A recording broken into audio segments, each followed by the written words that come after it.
قرآن کے تاریخی مقامات۔ بسم اللہ الرحمن الرحیم۔ ہر زمانے میں انسان کو راہ حق پر لانے کے واسطے خدا تعالیٰ کی طرف سے اپنے پیغمبروں کے ذریعے الہامی کتابیں نازل کر دی گئیں۔ قرآن شریف وہ الہامی کتاب ہے جو 7ویں صدی میں نازل ہوئی اور دیگر تمام آسمانی کتابوں کی تکمیل ہے۔ یہ کتاب قیامت تک کے تمام انسانوں کے لیے چشمہ ہدایت بھی ہے۔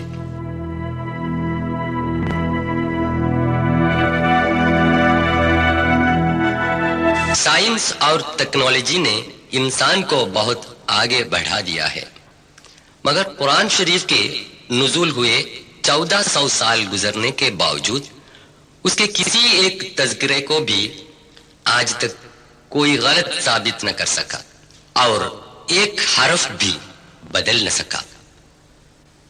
اسی طرح اگر ہم دنیا کی سیر کریں تو پتہ چلے گا کہ قرآن میں جو باتیں بتائی گئی ہیں وہ 100% سچ اور صحیح ہیں۔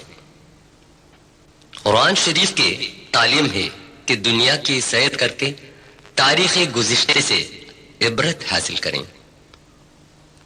اللہ جل و شان فرماتا ہے، سورہ 27 نمل آیا 69، قل سيروا في الأرض فانظروا كيف كان عاقبة المجرمين۔ تو کہہ دے زمین میں جا کر سیر کرو، پھر دیکھو کہ گناہ گاروں کا انجام کیسے ہوا۔ قرآن کی اس تعلیم سے متاثر ہو کر ہم نے جو تحقیق تاریخ کا سفر کیا ہے اور جن طریقے حقائق کے مشاہدے کیے ہیں، ان باتوں کو آپ سے حضرات کے سامنے پیش کر رہے ہیں۔ حضرت آدم علیہ السلام سے لے کر حضرت محمد صلی اللہ علیہ وسلم تک تاریخی واقعات زمانے کے ترتیب سے آپ سے سامنے پیش کر رہے ہیں۔ اس اہم کارنامے کو انجام دینے کے لیے ہم نے سعودی عرب، مصر، جورڈان، عمان، UAE، ایران، ارمینیا، جارجیا، ترکی، لیبنان، کردستان، عراق، یمن وغیرہ ممالک کے سفر کیے ہیں۔ وہاں کے ریگستان، برفیلی پہاڑ، سمندر، شہروں اور بستیوں کو طے کر کے ہم نے جو تصویر اتاری ہے اس ویڈیو فلم میں دکھا رہے ہیں۔ آدم علیہ السلام۔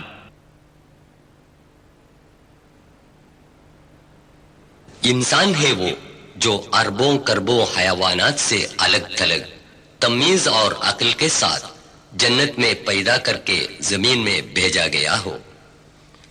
مکے سے چند کلومیٹر کے فاصلے پر عرفات کے جبل الرحمہ پر بنی نوع انسان کے باوائے آدم علیہ السلام اور ان کی بیوی حوا کی ملاقات ہوئی۔ اکثر مفسرین کا یہ بیان ہے۔